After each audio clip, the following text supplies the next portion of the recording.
जी सावन के महीने में पूजन का इतना महत्व क्यों होता है? संपूर्ण क्षेत्रवासियों, संपूर्ण देशवासियों, संपूर्ण विदेश में बैठे हुए शिव भक्त भी ध्यान लगा। श्रावण महीने का पूजन का इतना महत्व क्यों है? एक कथा बड़ी सुंदर आती है। श्रावण महीने में माता पार्वती जी भगवान शिव की आराधना में ली।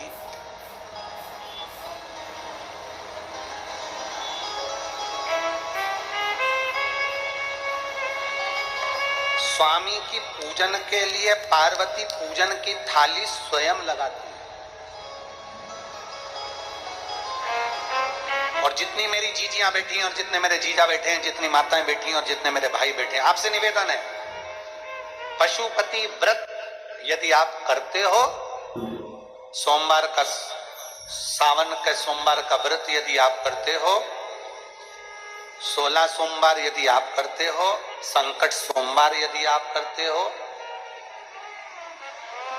तो निवेदन, पशुपति व्रत करने वाली मेरी जीजी हो, मेरे जीजा हो, मेरी बेटी हो, मेरे बेटा हो, मेरी माता है, मेरे भाई हो, या संकट सोमवार करने वाली या 16 सोमवार करने वाले जितने मेरे बहन भाई हैं, शंकर भगवान के पूजन की थाली अपने को स्वयं लगाना चाहिए।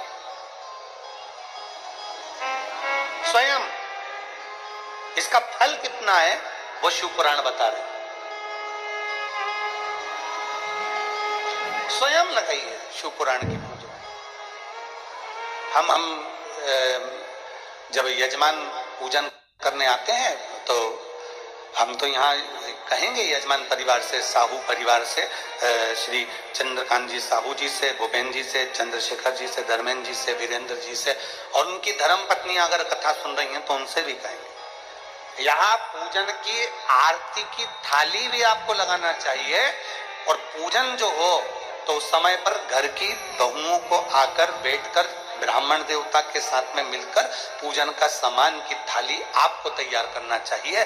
कहते हैं एक बार अगर शंकर भगवान के पूजन की थाली की तैयारी हम स्वयं करते हैं तो हमारे घर में कितना भी अगर कष्ट भी है तो भगवान भी हमारे लिए कुछ ना कुछ अच्छा करने का प्रयास जरूर करते हैं।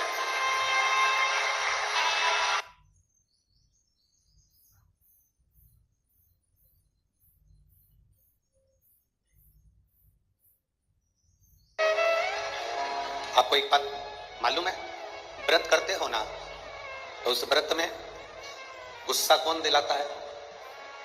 उस व्रत में मुख से गाली कौन निकलवाता है?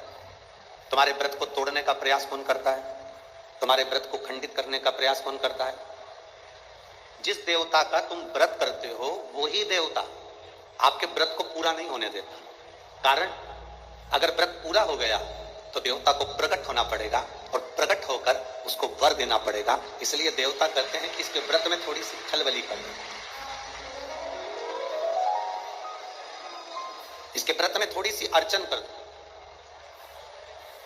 अगर व्रत में थोड़ी सी अर्चन होगी तो इसका व्रत पूर्ण नहीं होगा, पूर्ण नहीं होगा तो मुझे जाना नहीं पड़ेगा। मेरे बाबा का यह पावन शिव महापुराण की कथा कहती है कि 5वें दिन की जो कथा होती है या 7वें दिन की जो कथा होती है, जो दिल से सुनने वाले होते हैं बाबा को उनके घर जाना ही पड़ता है।